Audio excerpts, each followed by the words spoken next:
Is it possible for women to be happy in the current year? Let's find out today on Daily Persuasion.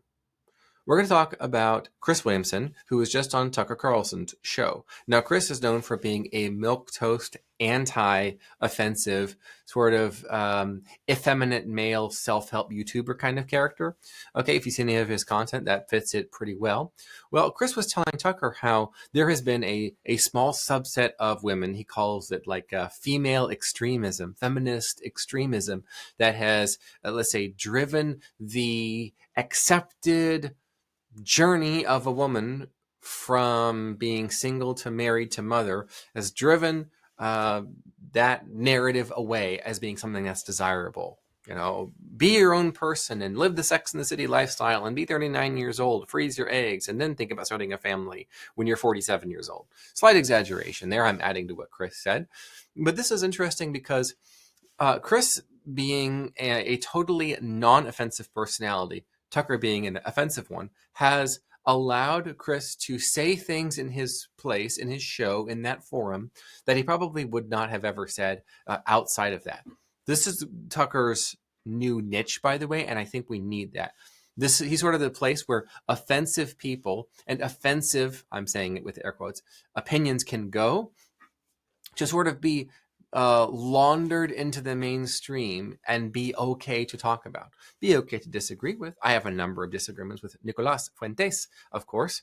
One of those being that it was probably a terrible idea to protest at Donald J. Trump last year and tell people that Kamala was going to win and we shall vote for Kamala. Okay, that's not somebody that we need in MAGA. That's a reactionary, rebellious teenage boy who doesn't like what dad's up to. So he wants to go do his own thing with his bros down, at the skate park. Okay, that's that energy.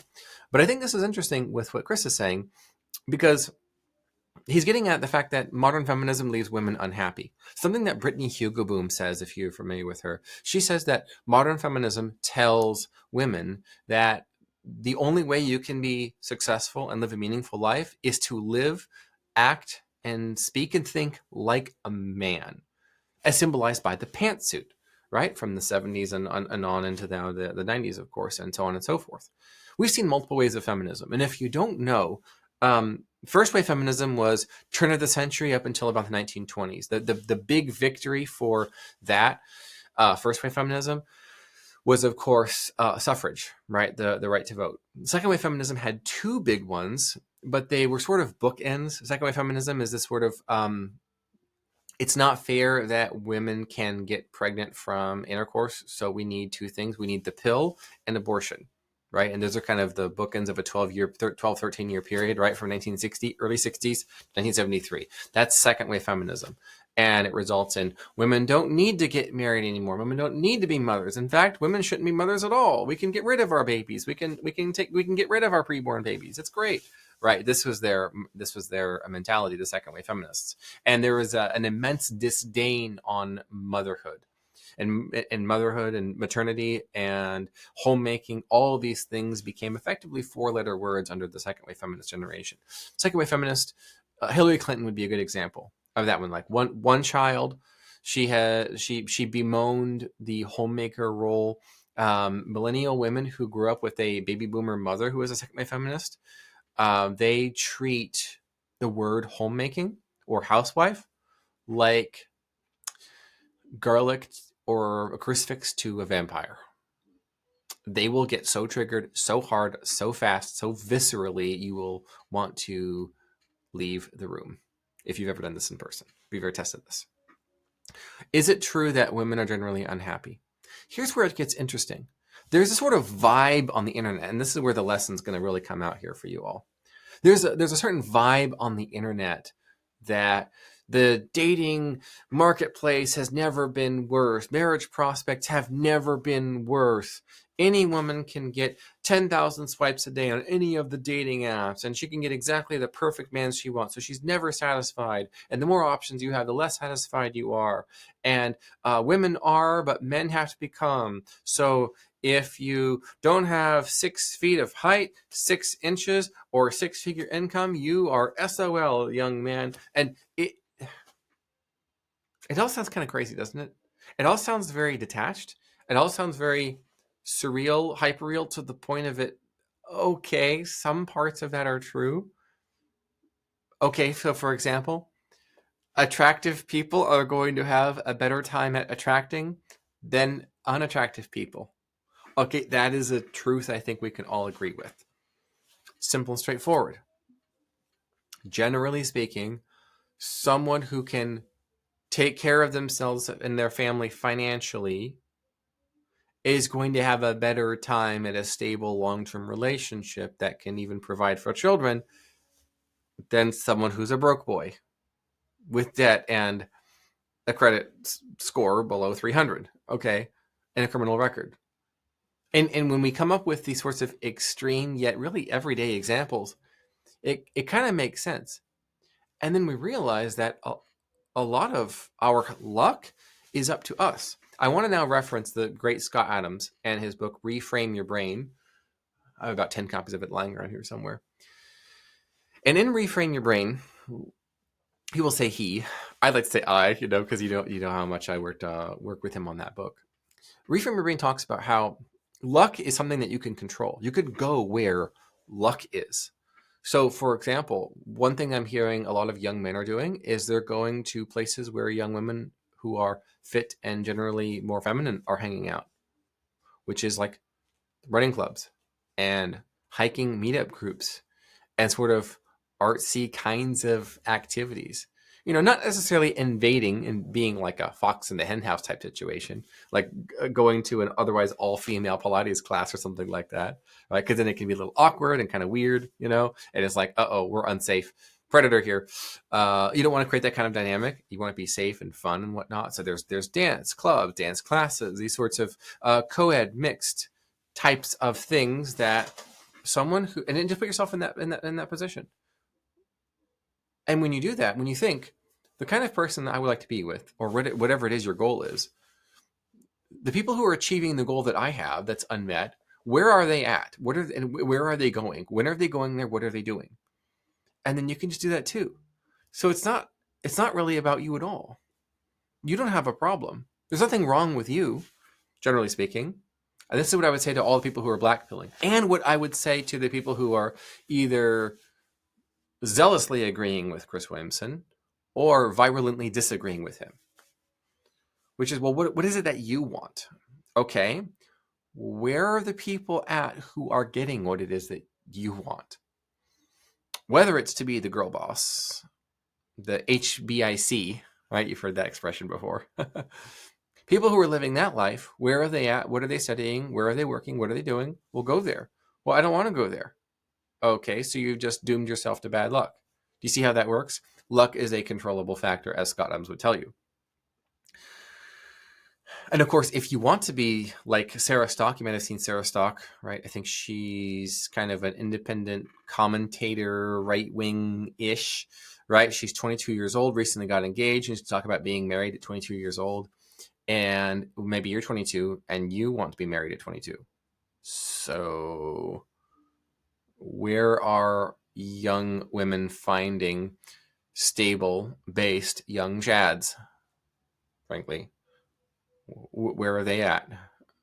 Well, they're at the Home Depot doing DIY projects. Okay. Learning skill set. Where are they at? Well, they're at build bars. You know what a build bar is, right? Okay. They're with other men doing man things. And the joke, of course, is put on a sundress, go to Lowe's, and act lost. And then once the conversation gets going, ask him about his favorite war. You see that too, right? You are engaged within 3 weeks. You are pregnant within 3 months. Slight exaggeration, ladies, okay?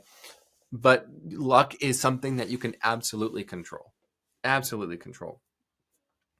And it's even with little things, but it requires self-awareness. Something that Jack Posobiec gives me a real hard time about is fun socks. Okay, I'm gonna do the big reveal. I am wearing fun socks. Fun socks. He absolutely hates fun socks. Why do I wear fun socks? Because I am 6'3", 215 pounds. I tower over the vast majority of people. I wear fun socks so people are not afraid of me. I take like little Lego minifigures and stick them in my blazer pocket, peeking out with whatever seasonal thing. Right, I had a skeleton and he had a little pumpkin. I'm gonna grab the same skeleton. I'm gonna put a little Santa hat on him, right, and give him like, I don't know, a reindeer or something, some sort of Christmassy thing, maybe a candy cane, right? Stick him right in there. Why would I do that? To be whimsical. Because I'm 6'3", 215 pounds, and having transitioned out of veganism, finally able to eat real food and build real muscle, I'm a wee intimidating in public. Okay, so that level of self-awareness allows me to adjust course a little bit. The persuasion of self-awareness will go a long way, because when you're aware of what you're projecting, you may realize, oh, with the things I'm doing, the things I'm wearing, the things I'm saying, the places I'm going and who I'm going there with, that might all be spelling bad luck for me. So if you're bemoaning the dating market and apps this and apps that, why don't you just go where the people are that you want to attract? And that could be business, romance, that could be personal life, that could be friends, that could be connections, that could be business, of course, right? What are the sort of events that the people who are your ideal clientele go? Well, why don't you go there? But you're going to have to experiment. You're going to have to go a few places. You're going to have to test it out. You're going to have to try it. And this is where the systems over goals thing comes in, right? It comes back to Scott Adams.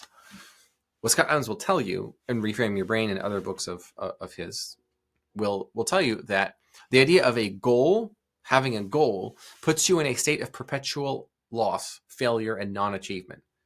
I want to get a girlfriend. Let's say someone says, who watches Chris's thing, and he bemoans and black pills, so to speak, about how all of these foids, they're calling them now, are ran through, right? You've heard these expressions, right? Demeaning to women. And you then become all angry and depressed and miserable, and you then self-fulfilling prophesy yourself into inceldom, which is less than ideal for our total replacement fertility rate, which is, of course, collapsing, and is a problem. So instead of doing that and going all negative, why don't you say, okay, what is the system that I can enact? Okay, where are the type of girls that I like to meet, like to date? Well, I don't know. Okay, what are some different types? Well, there's going to be the sporty type. There's going to be maybe the super athletic and fit type. And maybe there's going to be like the artsy, dancy type. Okay, stop there. Go to your local tennis club, country club that has tennis courts indoors if it's winter in the Northern Hemisphere. You can go to the most upscale gym in your area, right? Most of those places have some type of social events. And this is not a one-time thing. This is a system. The people who have what it is that you want did not try something once in most cases. Now, with likely the what would you say, the objection or the exception being the long-haired 22-year-old in a sundress at Lowe's looking lost, asking a young strapping gentleman about his favorite war.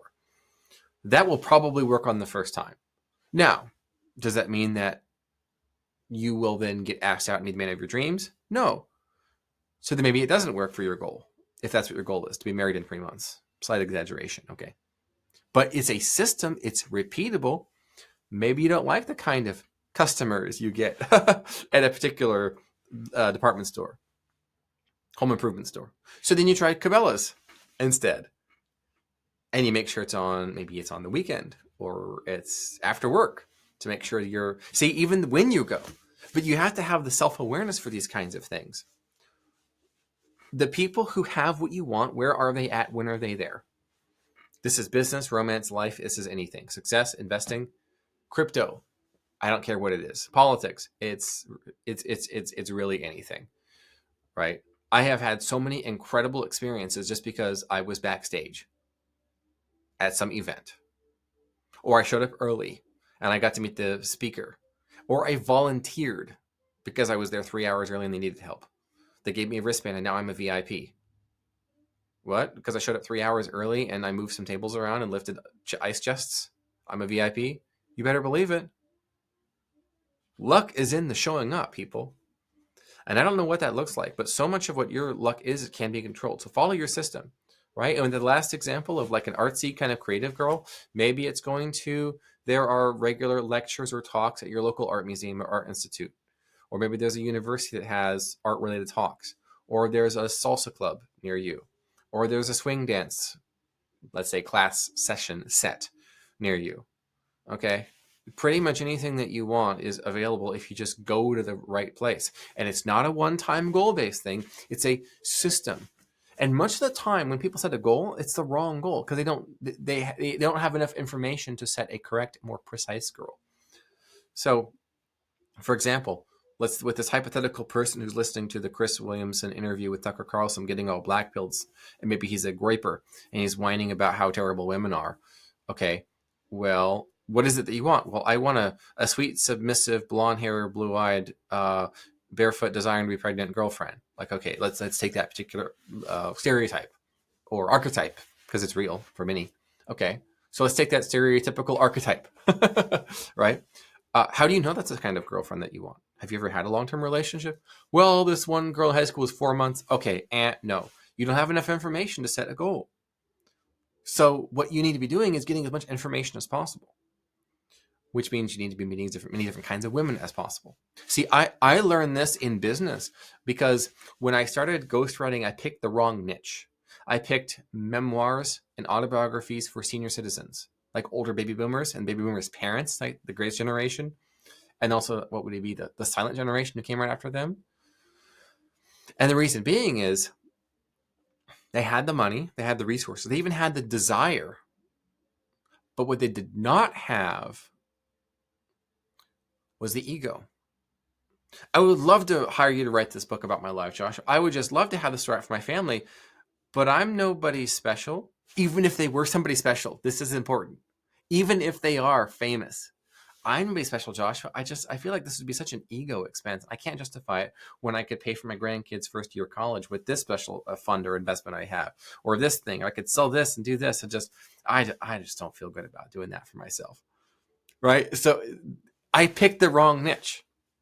And that's what most people do with a goal is you pick the wrong niche, you pick the wrong goal. Okay. So what are you going to do? What are you going to do instead? As many things as possible, but with consistency, not once off stuff. Maybe you can do 2 or 3 things at once. The hypothetical example. Okay. Maybe you can find some sort of, if you're the woman looking for a husband, frankly, okay, maybe you can pull the sundress thing off. Maybe there's a particular, what's a long-term thing? Maybe you think, okay, at your apartment, there's a particular type of really cool, let's say, indoor garden type of thing you would like to build into your bookshelf. How cool would it be to make that yourself? Oh, wow, okay. So you have ChatGPT run up some plans, you get some cool Pinterest ideas and inspirations, and you are going to now do this yourself. So what's it going to have you do? It's going to have you go into the various home improvement stores several times over the next few weeks.